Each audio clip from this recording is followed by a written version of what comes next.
Tom here with a quick tip on designing a preventive maintenance program.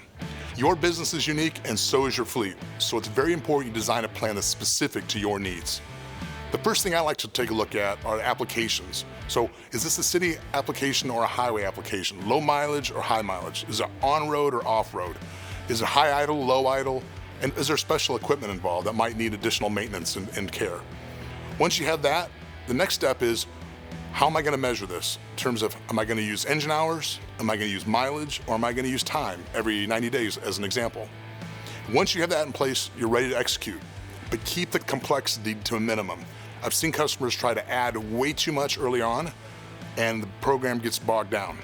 Get it rolling, adjust as you go, get buy-in, and you'll have success, lowering your downtime and lowering your costs. We'd be happy to help you out if you'd like to design a preventive maintenance program. See more at Wiers.com.